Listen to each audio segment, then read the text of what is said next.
to, Hello. to ponyHAUS presents Neighborhood. I'm supposed to emphasize the neigh, but I can't do a horse impression. Um, this is the Gearheads 101 chat. We're going to talk about everything gear.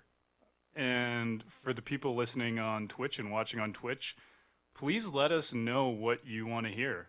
We can go deep, we can stay high level. We got some incredible guests tonight, or this afternoon. It's not tonight. I'm used to doing these things at night. Got some incredible guests this afternoon, so we can take this conversation any way we want to.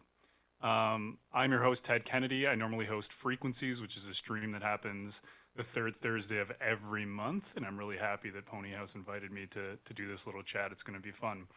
With us this afternoon, we have Dustin. Dustin, you want to give a wave? And Hey guys. Raph. It's me.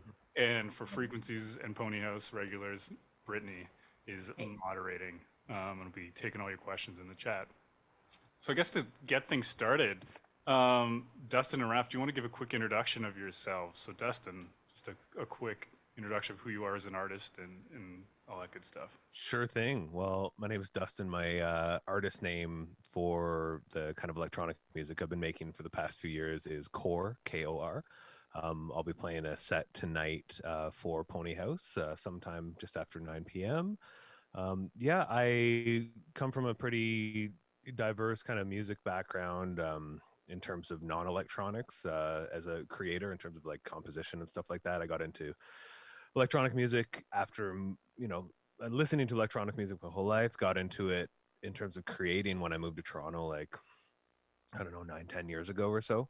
Um, and yeah, I kind of moved between making, dance floor kind of hard techno stuff to also just sound and ambience and that kind of stuff. Tonight will be pretty pounding techno. So looking Nice. forward to everyone checking that out, play it loud and put it on your big screen. But yeah, looking forward to chatting today. That's going to be good. Raph? I too made pounding techno. Yeah. Hey, I'm Raf. I'm a software developer at Essence, and also the founder of OK Synthesizer. We're a local boutique modular synthesizer manufacturer. So I'm definitely on like the other end of the music side. I'm like heavily involved in tech, in engineering, software development, and music is like sort of like an expression of that, an extension of that for me. Yeah, so we can definitely get into any details you guys want to. Great. I guess to kick things off, and I don't know how, Dustin, you're going to answer this question because it looks like you have a big setup behind you. But do you want to just take people through your setup, or maybe, Dustin, just what your typical live setup would be? Because it looks like it might take an hour to get through everything in your space. But yeah. Yeah, you can't see anything behind the camera too. It's so I think there was probably going to be a bit of a focus on, synthesis and modular synthesis today. So I mean, behind me I have a couple, like, this kind of slat wall back here. I have a big studio case underneath, some stuff I built, sequencer in the middle, but I have this small case on top, which is my live performance case. So kind of what you were saying, I I typically try to keep things. I mean, it's funny to say this, Ted, because I played so many shows for Frequencies that, I have a big table full of stuff. So what I'm going to say might sound ridiculous, but I do try to keep things portable. I like the idea of being able to show up to a show with, maybe two things, or even being able to fly with all your gear to play a show out of town. So I generally show up with a modular kit, which I'm sure we'll get into more specifics on, and at least a drum machine. So, usually I'll use like a Roland, a TR-8S, and or a groove box like an MT-707. I've used a lot of Electron gear in the past, but usually it's focused around one modular case doing the brunt of the kind of sound design and synth work, and then something to handle, maybe some loops and stuff, but mostly like drums. I think drum machines are the coolest things and the most fun hands-on instruments out there.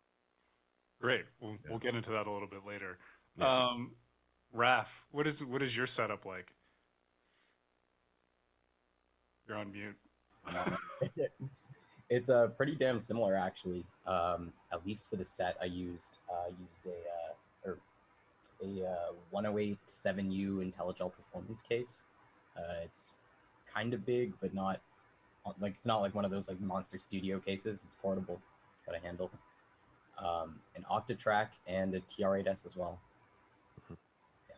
I don't often rely on the TR8S for like my main drums. I usually delegate that to the Octatrack, but it's nice to just like program drum machines on the fly and kind of just like have that groove going always. Like whenever you need it, it's so easy to use. Yeah. So fast. Maybe just quickly, do you want to describe what the modular does, the drum machine does, and you mentioned the Octatrack, which is a bit of a can be a bit of a mystery for people. I don't even know what the Octatrack does. I'm trying to figure out what it doesn't do. Yeah, I don't know where mine is. It's here somewhere. I've got one like Yeah. unplug everything. All right, this is an Octatrack. You may have seen one of these guys. It's made by Electron, super cool Swedish company.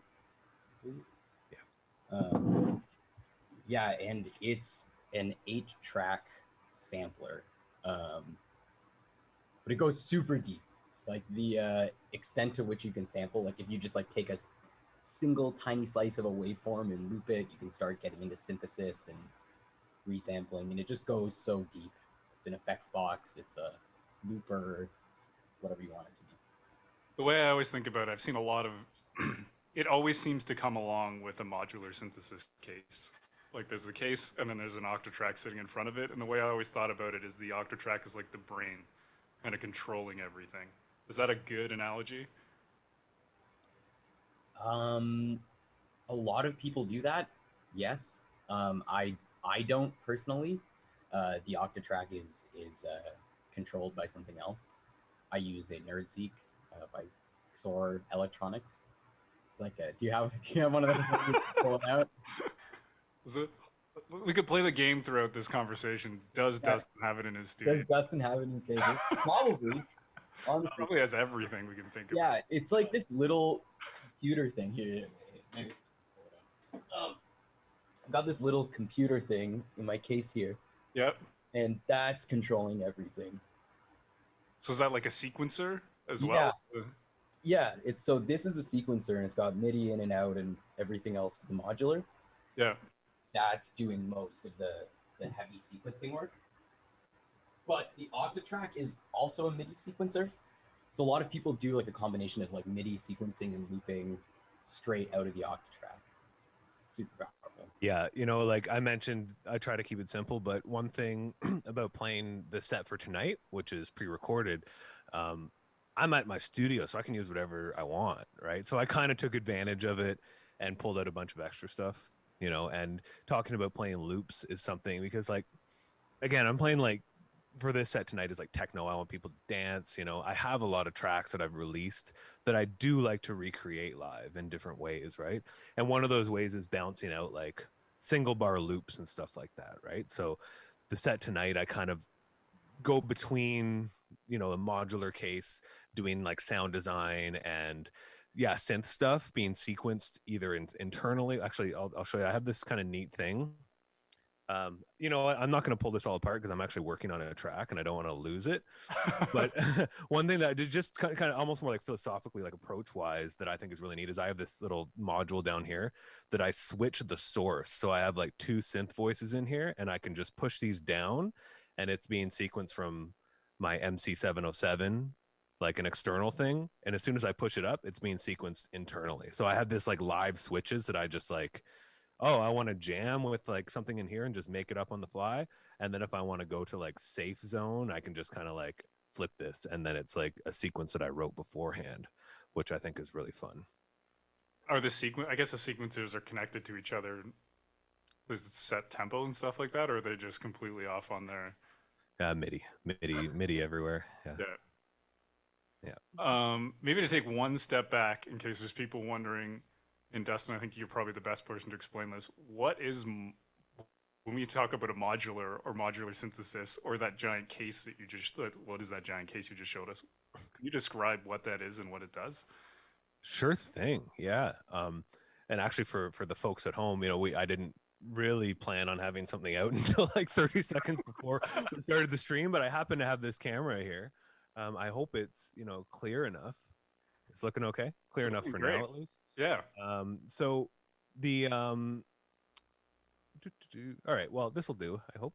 I can't really see. There we go. It looks all right. Might be a little bit, So so the whole idea of like modular synthesis is that you can buy or build or design, in Raf's case, different types of you know what, let me see how set up am I. There we go. Sweet.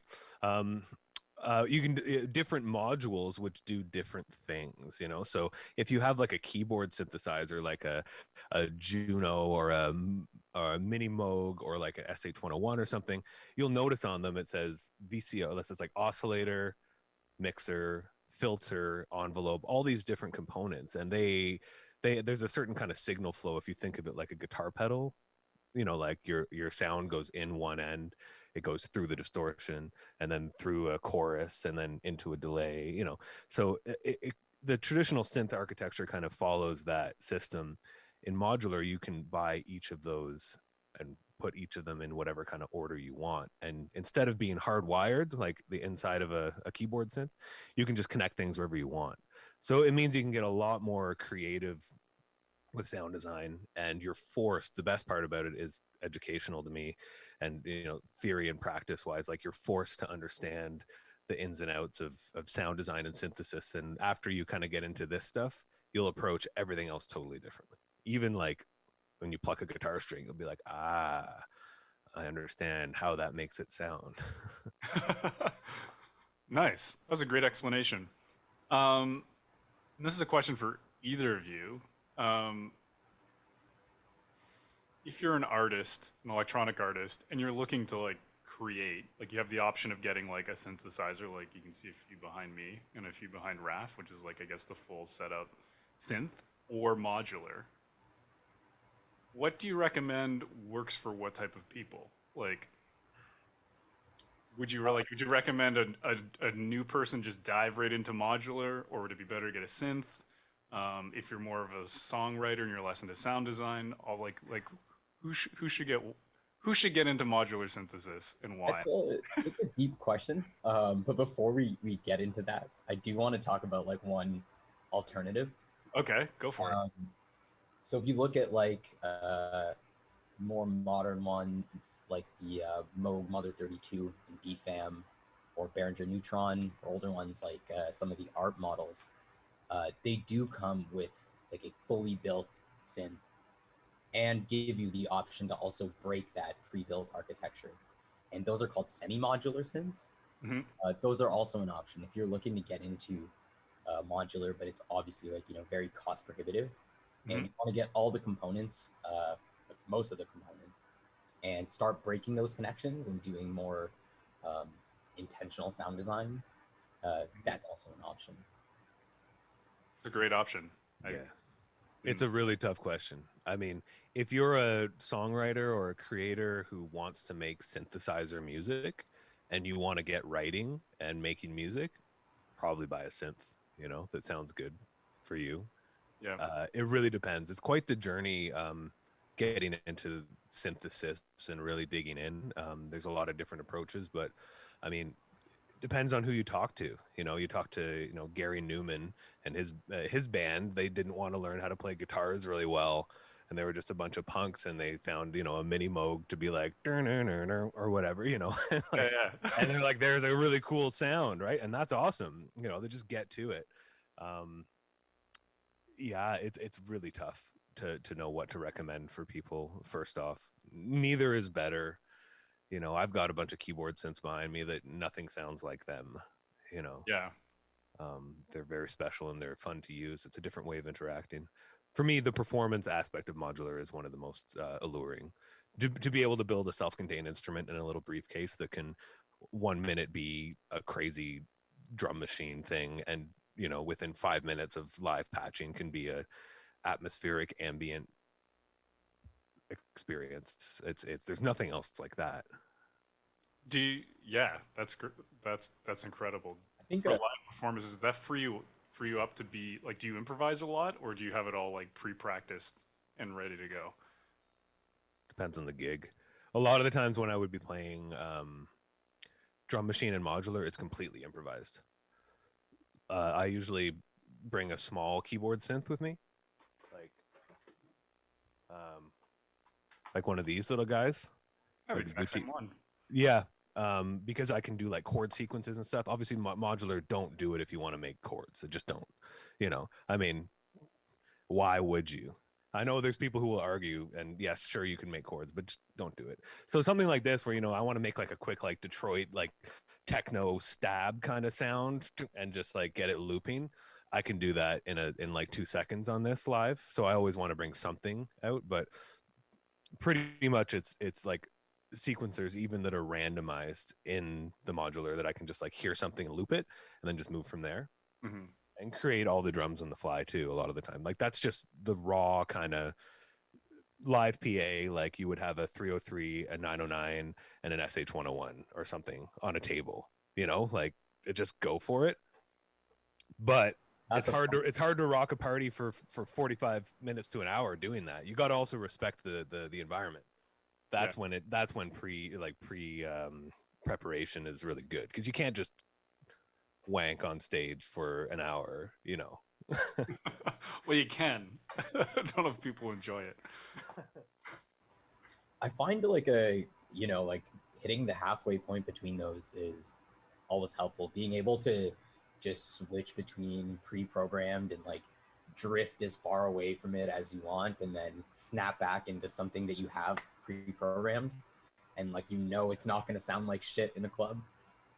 Yeah. Nice. Because there's so much room for error. Incredible room for error.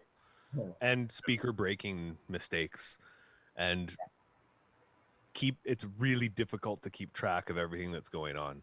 As soon as you have a drum machine and you have more than one or two things going on, it plagues me is listening back to live sets and being like, oh, I didn't notice that one sound was going for 6 minutes straight. Like I didn't even realize it in the time, and like maybe in the set, like someone else, like, no one knows you played a wrong note kind of thing. It's that kind of concept, which I very much agree with. Like if you roll with it, it's cool.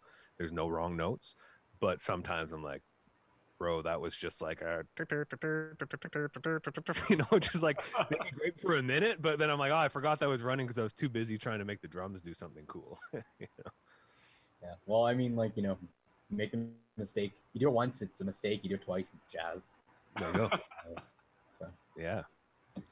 But yeah, that the half is where the magic is, which is kind of like with that switch thing I was talking about. I can just kind of, have hit a switch and then like change to improvised, and then fall back on some loops and some tracks. Like that's my set tonight is very much like the beginning and the end is kind of improvised.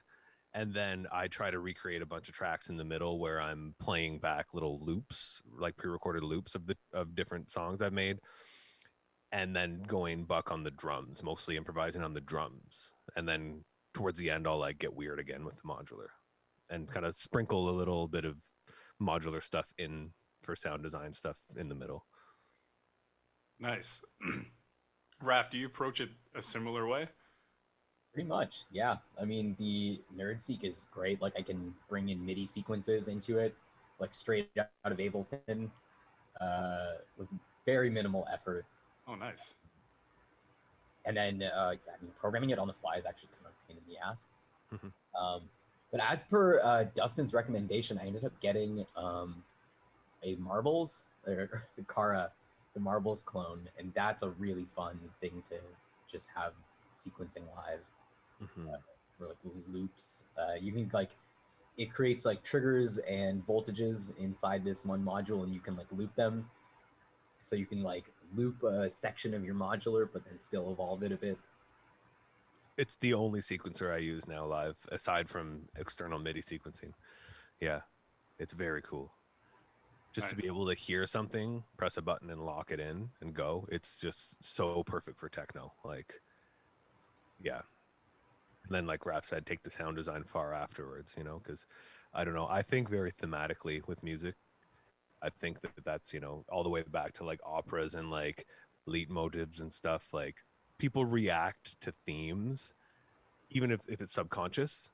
So if you've got this kind of melody kind of going on and you hear it and you lock it, you can then have like some plucky melody, and then through your sound design, approach, turn it into like a bass sound. And it's a totally different thing, but people they vibe with it in a different kind of in a way that's like is there. They get it, but they might not even realize it that was a plucky synthy kind of a high sound, and then now it's just like pounding bass sound. And you're able to do that just by switching the modular sound. So using the same, basically, I'm going to use, I'm trying to use terminology that everyone will understand. Basically melody, the sequencer plays a melody.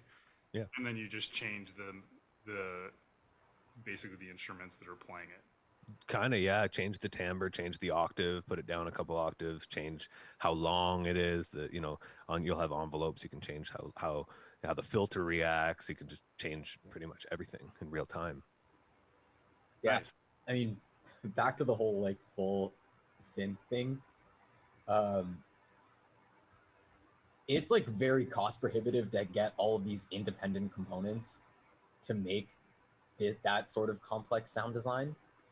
But you can get like pretty far with just like a basic synth architecture, even doing like this same strategy.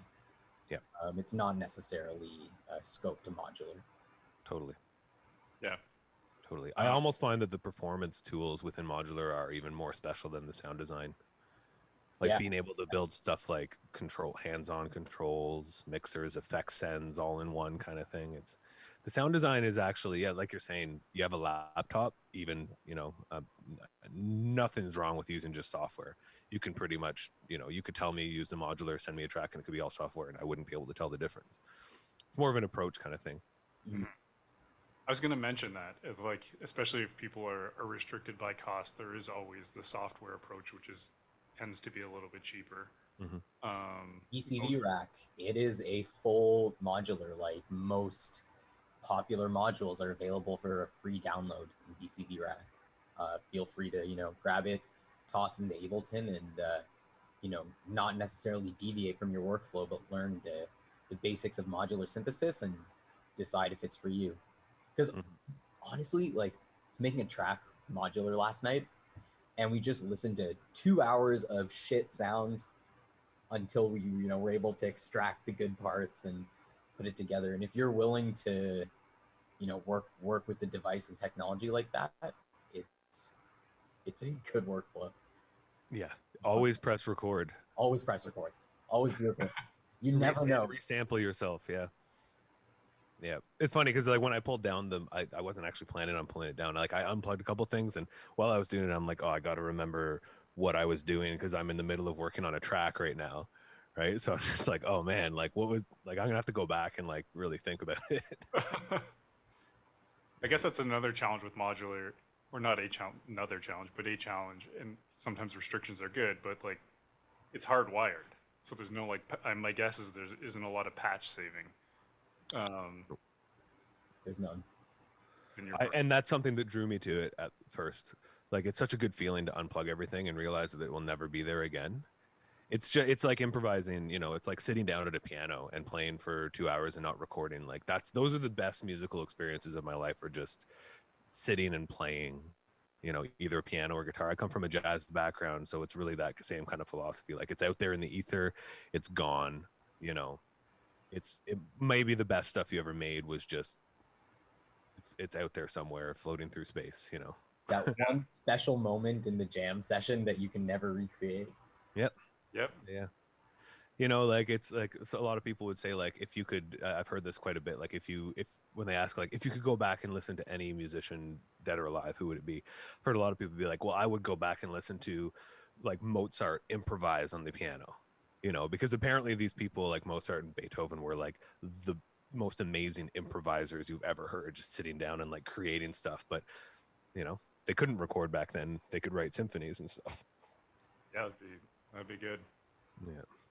Brittany, just want to quickly check in on the chat. Do we have any questions? Yeah, well, Spider Pirates was talking about when they tried Ableton, they wanted to die.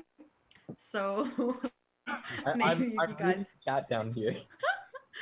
So I mean, do you guys use Ableton? And if so, do you have tips for starting out, or is it just kind of one of those things you got to jump into? Yo, okay, so Spider Pirates, I see your comment on GarageBand, and a lot of people give shit online with that.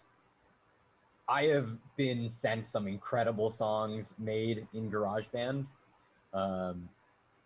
using these modulars and stuff. I'm just recording audio. Like, it wouldn't make a difference if I was in Ableton or anything else. Get creating, like whatever lets you create and keeps you comfortable creating. Go for it. Like, no, yeah, do it. Anything that you can make music on, just go for it.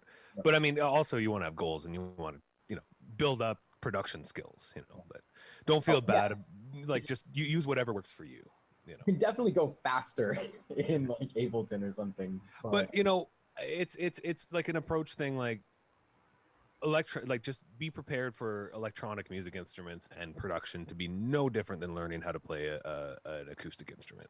Mm-hmm. Like, no one would be surprised picking up a violin that it sounds awful the first time they pick it up, right? People spend 3 years to even get a good tone on a violin, right? It takes time, it takes practice. It's no different than anything else. Like, nothing will do the work for you. So Ableton's a really powerful tool that you can use. You could use Ableton to record a demo with an acoustic guitar and a microphone, or you could create the craziest glitch music in it. It's a very powerful tool that just takes time to learn. And like anything else, if you have the means, I'd find an instructor, find a teacher. Mm-hmm. If that's an option. There's a lot of great people who teach this. Yep. YouTube videos are also helpful. Oh yeah. Tons of great ones. Yep. Yeah. Just to echo, I think like whatever software you're using to record, whether it's Ableton, Logic, GarageBand. There was an artist on Frequencies recently who was doing everything in Fruity Loops, and I was blown away because I would have never guessed. Because I always thought it like, I'm old, so back in the day, Fruity Loops was pretty limited. Oh, man. A lot of producers using FL. Yeah, it's FL Studio now. It's serious, right? Yeah. but I'm the same as you. Anymore. Fruity Loops was the very first thing that I ever made electronic music on, and I have a CD somewhere in storage from when I was, I think, 13 or 14 of like all these beats I made on Fruity Loops, and they're hilarious. It's great. But man, people who produce for OVO use Fruity Loops. People who produce for Drake and all this, like, Fruity Loops is no joke. People on Noisea's label produce on Fruity Loops too. Yeah, man. I know some great techno producers, local producers who use Fruity Loops. Yep. Yeah, nothing wrong with it. FL Studio, sorry. We gotta call it by the right name now. We got another question in the chat. So Tactician is asking, do you have any general improvisation advice? Because you guys both say that it's part of your flow, right? I mean, I like to set limits when I improvise. It's easy to lose control. I don't know. Like, just set like an upper and lower limit of what I intend to do and see how much juice I can get out of that. That's always but I usually kind of do that when I'm feeling uninspired. And when you mean limit, what do you mean specifically? Is it more like a theme, an idea, or is it something technical that you're limiting yourself? And anything, yeah, thematically or from a technological perspective, like only use these 2 modules and see how much sound I can get out of it. Or it could be write atonal music, like no melodies this time. Just if you start writing a melody, cut that line and go back to something else that's atonal. Right. Totally. I mean, the whole thing that I think is very true is improvisation is just very quick composition, and vice versa. Composition is just very slow improvisation. There's something that, like, I'd say it's about kind of trusting, like tapping into an idea that you have and moving forward with it without second guessing it too much is one of the biggest things. Like, not thinking, oh, this doesn't sound good, I got to change this, I got to change this. And it really depends on what kind of music you're making, and most importantly, if you're improvising with other people, that's a whole other discussion. There's a lot of knowing the people you're playing with, respecting space, and but taking your time is really important. Moving forward with an idea, letting it run for a while, and I'm thinking electronically, but not thinking, oh, this isn't great, I got to change it. Oh, this isn't great, I got to change it. I didn't start out making techno. I started out playing jazz and stuff, and then making hip hop music for quite some time, like making more sample based production. But then when I got into techno, all my buds who got me into it, they were always like, man, you're doing too much. You're doing way too much. You're changing things too fast. Like that thing there, that was hot. You should have let that run for 3 minutes, let it vibe. And I was too busy. I was too like, I got to change this. It's not good.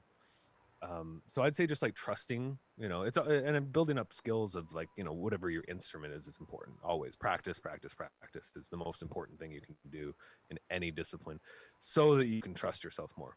Yep. Yeah. And back to that practice point, like I used to feel a lot of shame about like the hundreds and hundreds of unfinished projects on my hard drive. And someone once told me like, well, what if you recorded every time you played piano and put that on your hard drive? It's the equivalent of that.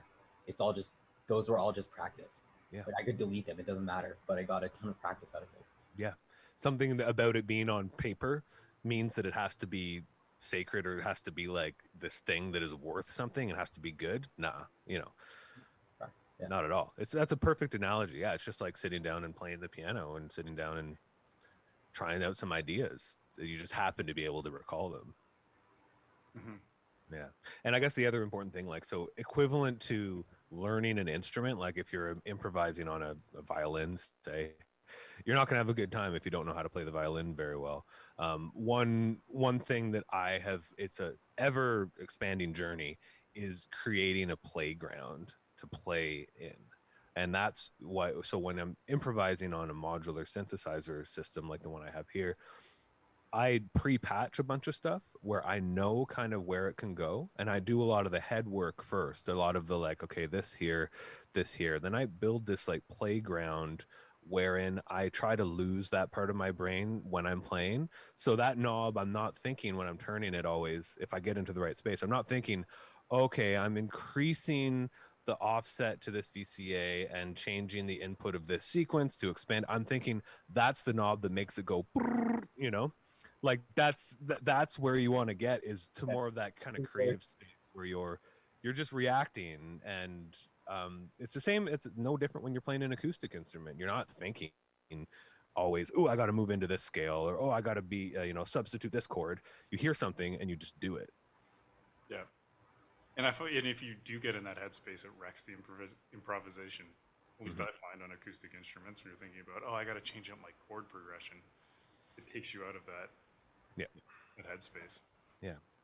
Maybe this is something I use to justify gear acquisition syndrome. I mean, okay, so I'm gonna make a totally separate point about kind of improvisation and keeping on the flow. One of the most underrated things is being able to route your modular, or route all your synths, track them out, and control them independently. It took me way too long to get an audio interface with substantial amount of inputs, like a patch bay, stuff like that. The least interesting gear is honestly the best sometimes. The ability to just, I'm gonna route this synth into this pedal without having to unplug stuff just because it's in a patch bay or something. The amount of speed you get, and I think that goes back to the whole practice thing. If GarageBand's your thing and you can work to a point that your improvisation is not broken by that tool, excellent. And in my case, I'm efficient with Ableton, and I've set up my studio space in a way that it's really easy to get anything going. That synth behind me, I don't even have to go and touch it. I can control it from over here if I really want, because if that's going to break my improvisational flow to get up and go over there, I'm not going to do it. Yep. If you have to plug too many things in to get going, you might lose the moment. I'm a big supporter of having a big mixer into an interface. I love being hands-on, right? Let me just turn this. I always have this like 16 channel mixer. Nice. Everything's normaled, right? So everything kind of goes in, you know, and I can just get on there, start jamming. And if I open Ableton, everything's tracked out individually. So even if I do some silly stuff, some silly stuff like that is totally I never want to use, I still have all the other stuff individually recorded, so I can just use it for a new track or something. That's great. I'm conscious that some people like in our musical journey, like I think all three of us have like a lot of gear sitting behind us or instruments. For people who are just starting out, they're not going to be able to obviously build out either of your studios from scratch unless they have a lot of money sitting around. It takes a lot of time to build pieces If you have a lot of money sitting around, don't do it anyway. That's an interesting point. Why not?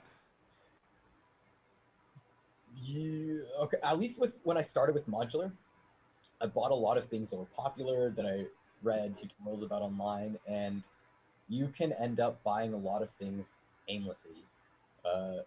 Especially with modular, doing things with intention is incredibly important. And I think it takes time and practice on your system to say like, okay, you know what? I've taken this thing as far as it can get me, and it's not working for me. So just pissing away a bunch of money at once isn't really going to get you anything. You'll get a lot better like mileage out of going slowly. I think at least. Yeah, it's a tough one. I would like to agree. I just don't know if that in and out changing things up is a necessary part of the process. I don't know. Yeah, I can't say.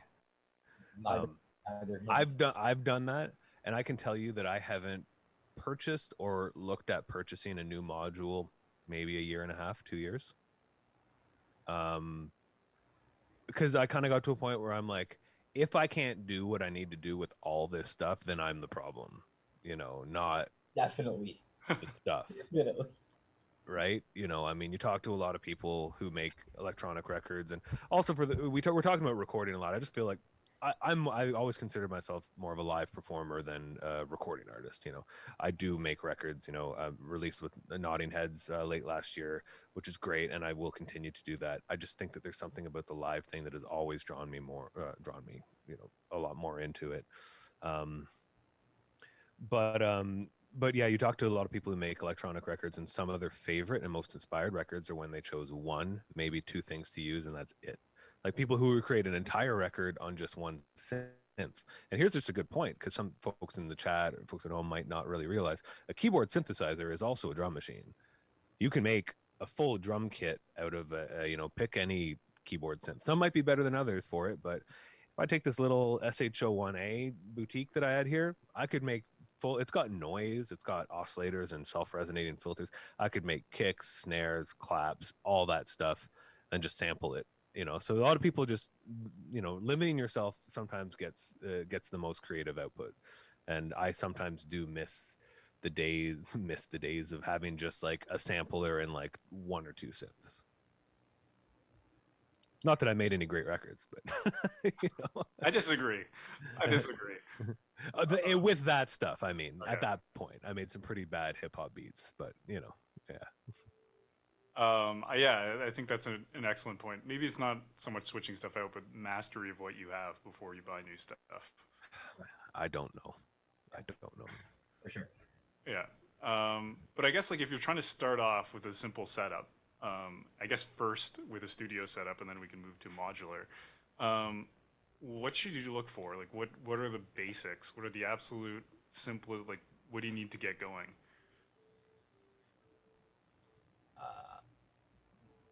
I'll start, I guess. Either can take that. Yeah. So again, the gear that's the least interesting is the most important. Depending on who you are, have a good listening environment, whether or not that's speakers or good quality headphones, and maybe like a cheap little piano type thing.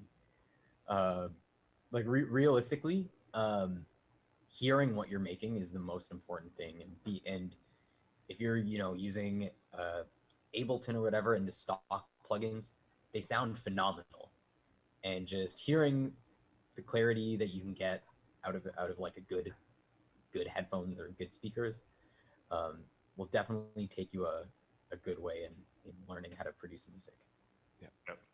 Totally. I'd say it depends on if you're wanting to get making records to release or get to playing live. Because I know I said it before, Sorry, but yeah, like, that's a good but- distinction. but drum machines are just so fun. You know, like there's nothing like just getting into learning how to like lay down quick beats on a drum machine, something that's really hands-on. That's why I love the TR-8S, because it's got volume for all 11 instruments, knobs to change stuff like this. That drum machines for me, they're just so fun. They're so fun. It's honestly some of my favorite, like, you know, techno tends to be like, there aren't that many synths in it. It's mostly like percussion and stuff, you know? Even if the stuff I make is different than that, just sometimes when I hear a good track, you know, just with a 909 and there it is. Yeah. And just like interesting use of the toms, and you put it all through guitar pedals and distortion and stuff, whatever, you know, something live, hands-on about drum machines. But like Raf said, like being able to hear what you're doing is really important.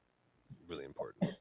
But also, if you're a creative and you want to get creating and making, get some help with mixing too, because there's a kind of like throughout electronic music, it's pretty rare that people don't mix their own stuff, but I don't think it has to necessarily be that way. I understand why it goes hand in hand, because there's so much sound design, and you know, I generally I mix my own stuff, Me too.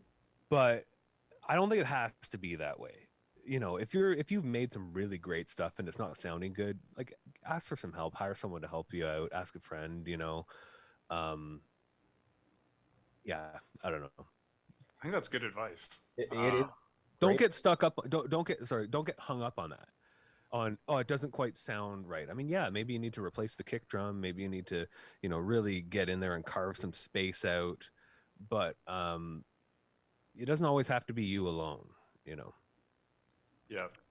And oftentimes it's really small. Like worked on a track with a friend, and it was a beautiful track, like 95% there, and it was just some like vocal automation and compression, and that was it to take it to 100. Yeah. Yeah. And you learn a lot working with other people. I don't consider myself good at mixing at all. As a matter of fact, I'm scared of compressors still, as much as I understand about audio and, you know, synthesis, and I get it from a technical standpoint. I'm still like, oh, like I don't enjoy it at all. But when I have someone help me out, or like at least give me some notes or show me what they do on a track, like, oh, here's how, like Josh Carodi is great for that. Like he'll sat down with him a couple times and he's like, oh, I'm working on a track. Josh, you know, Nodding Heads record. He's the dude. And he's playing as well tonight. Check him out, Nailbiter. He'll be like, oh, here's what I would do on this kick. And I'm just like, I would never think of that, you know, like, and how could I? It's not my, you know, why should I? You know, it's great to get ideas from other people, and just not to take up too much space here, but to circle back to what the influence that has on writing music. And I'm apologize that I keep on using acoustic references. I just don't see much of a difference between music if it's made with acoustic instruments or electronic instruments. It informs how you write and arrange and orchestrate your stuff. You know, that is mixing too. Orchestrating stuff, knowing what space instruments have to take up. You should have that clear while you're creating it.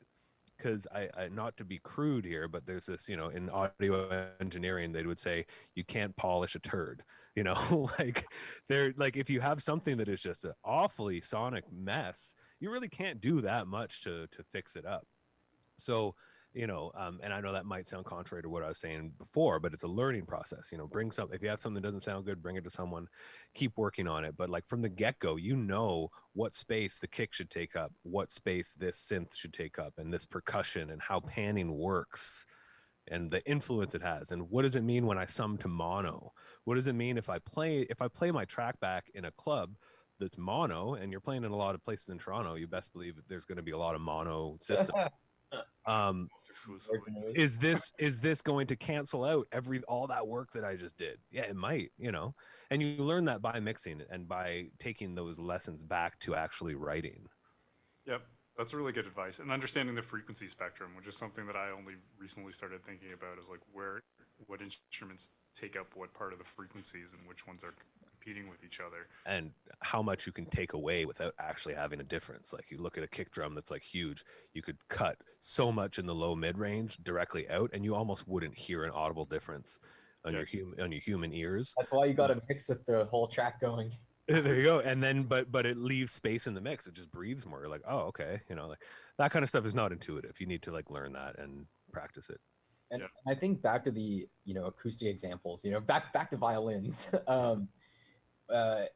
If you think about like you couldn't mix back in the day, and that's why there's a difference between violins and violas and basses, and these things are all constructed to take up different parts of a mix and produce different harmonics. So like part of this selection of the sound and stuff actually helps eliminate a lot of the effort there. You don't actually need to mix these instruments when they inherently take up different parts of the frequency band and all together produce a full mix. Yeah. Totally. And I guess just to take it back to like the least important or the least cool equipment is some of the most important. You said like good reference. I just want to like so people know like doesn't have to be expensive. There's a lot of really good low quality stuff. Like the headphones I'm using now, which are pretty common. They're I don't know, Dustin, you probably know what these are. They're the audio. Those look like M50X from Audio Technica. Probably. They're like $150. You can probably get them used for less than that, and they're great. I know people who exclusively mix on these, and their mixes. People have won Grammys with those things. Yeah. But they are important. You would be amazed, Raf, like you're saying, how some people work who produce and mix Grammy award-winning records.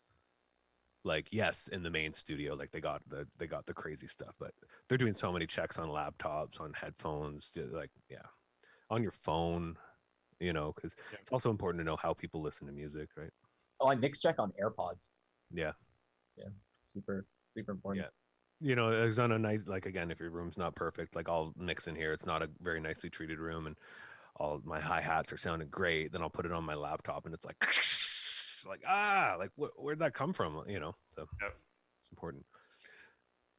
But also just to kind of go back a bit, like learning synthesis is really important, and there's a lot of really good resources. If you're going to get into stuff, have fun. First off, don't be stressed, like just make noise, turn knobs, but as you're doing it, take notes. And but if you want to learn how subtractive synthesis works, there's so many good resources online for that.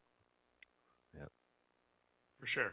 I'm conscious of time. We're at about 10 minutes or 7 minutes left. I want to quickly get to Raf's module. But before that, and so we have to keep this pretty tight. If you wanted to get into modular synthesis, how do you do that? Because to me, it seems like it's a pretty big jump. Like the rigs that I see around are pretty complete and people working on them a long time. But how do you get that start? I tried a software modular first. Yeah. VCV rack, as I mentioned earlier. Most of the things you can buy in store, you can get in VCV rack. I would highly recommend just trying it out because you might hate it, or maybe the coolest shit you've ever seen. And again, some of those modules you have in VCV rack, you can just go and grab it at the store. Yeah. And if you live somewhere where you can go into a store that sells and displays the stuff, just go get your hands on it. Yeah. Are there like basic components that you'll definitely need? Like you'll need. Yep. You'll need we don't have a lot of time, but I would say it's a philosophy thing. There's a lot of new stuff. Eurorack modular is crazy. It wasn't like this 6 years ago, 10 years ago. The amount of stuff you can get that does some crazy things that are really attractive, it's cool. But I would, if you were like, I do synthesis lessons. If someone was to ask me, hey, I want to take lessons, what should I get? I would say build a mono synth, build the basics first, and then start going from there out, and you'll get a much better fundamental structure and know what you want to do. Not to say that all the crazy cool stuff isn't crazy cool, but I would say start with oscillators, filters, VCAs, envelopes, and a sequencer. Start making electro or something, get really into it, make some, synth music and see where it takes you. And like, people will tell you things like, oh, you need LFOs and mixers and whatever. Go learn basic synthesis on Ableton and something, and all of the components should end up actually being relatively clear. Like if you're using a filter to modify your sound in Ableton, well, you're gonna have to buy a filter. If you have an envelope that is ping this said filter, gotta go buy an envelope. Yep. It's just every single last operation you're doing is a module. Yeah. And as you progress on your synthesis journey, maybe you'll start getting interested in frequency modulation, amplitude modulation, additive synthesis, and wavetable synthesis. And as you learn those new forms of synthesis, there is a 99.9% chance someone's made a module for it. Yep. That's awesome. I guess we have a little bit of time left. Raph, you've created a module. Yes. You want to tell us a little bit about it? Yeah. So I'm sure a lot of people have used like Serum, the very popular synth by Extra Records, Steve Duda. Basically, in the LFO, you can have these like step behaviors. It's kind of weird, right? Basically, it's an LFO where you can move it and have it stop, and then have that move a next LFO, so on and so forth. Basically, we took this concept and built it out into a 2-channel low frequency oscillator. It's a really, really interesting journey. I had done some hardware engineering prior, but never for music synthesis. Like in a hardware unit, it's only been like in software.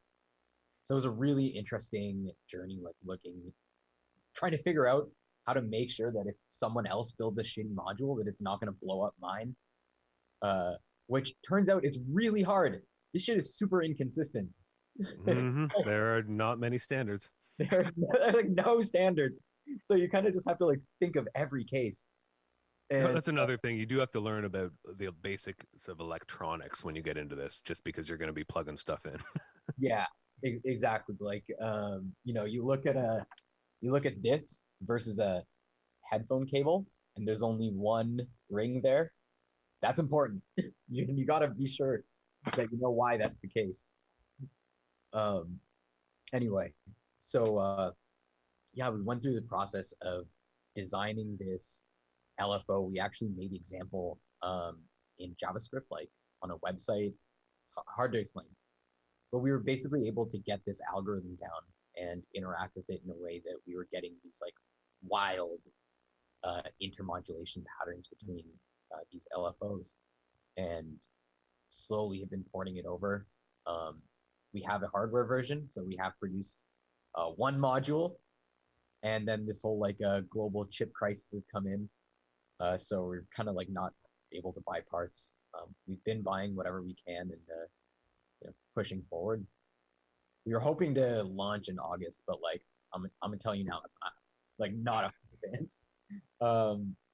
And that's kind of out of our control right now. Does the module have a name? Yes, it's called the Low Stepper right now. Low Stepper. That's the working name. We may change it. Also, it's open source. Everything we do is open source, like Mutable Instruments, Erica Synths, among others.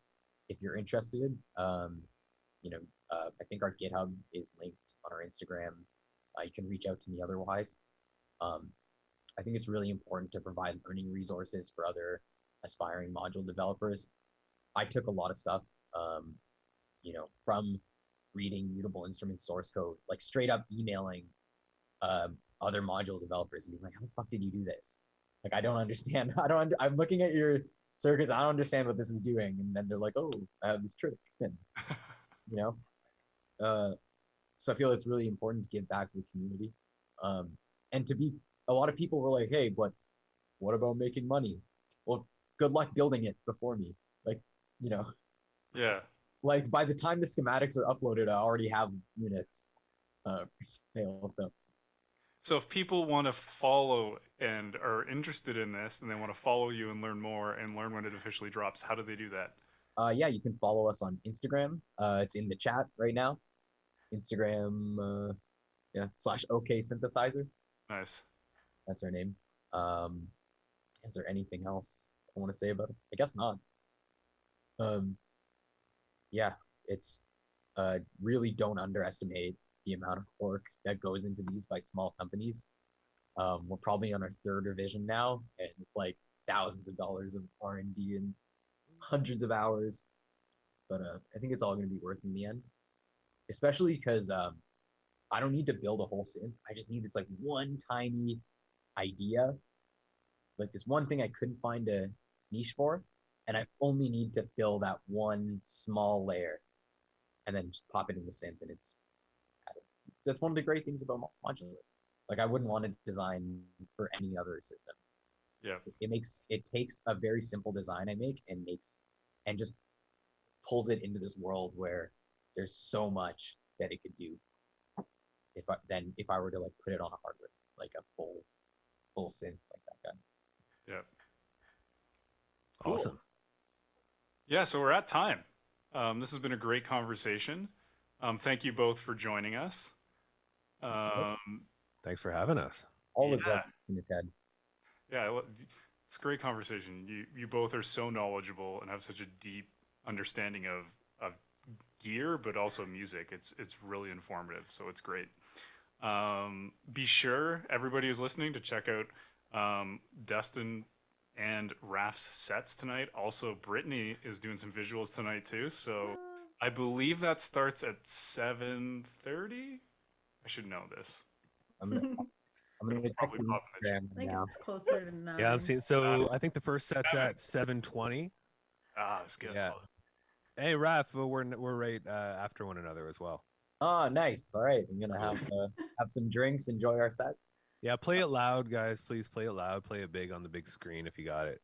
Yes, the visual artist did phenomenal work. Like music aside, like I think that you really need the whole experience. Pull out that HDMI cable, plug in your laptop, to your TV, like get it big. Cause yeah, that's this stuff deserves to be big, and it'll be a party. Yeah. And shouts out Cellar Dweller for the visuals. Fucking unreal job. Yeah, and Nate Kogan made the visuals for mine, and it's just awesome. Again, it's dance music. I just see it and I listen. I'm like, oh, I want to be at a party so bad right now, But we're doing the best we can and bringing it to your living room. So, yeah. Soon we'll all be able to hang out together. But in the meantime, we have this amazing festival and some great sets tonight. Tomorrow the festival continues. We'll be doing another chat, indie label DIY.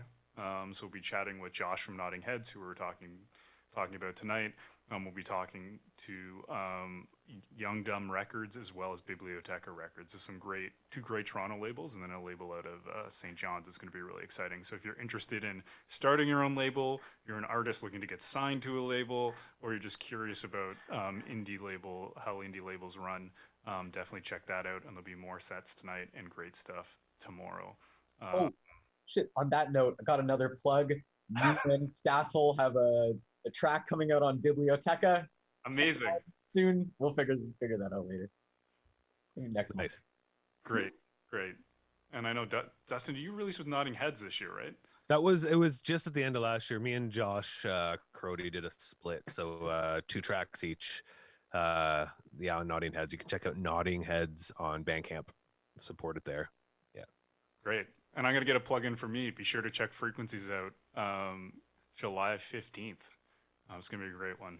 Got some great lineup this time around. We have Carl Skeen, Edna King, and Sensi Boy joining us. Amazing. And Carl will be playing in support of his new release on Frequencies. So sweet. Yeah. We're joining the game too. Final plug, but be sure to check out the rest of ponyHAUS today, the sets tonight, and join us tomorrow. Have a great afternoon, everyone. See you later. Thanks for having me. Thanks. Bye.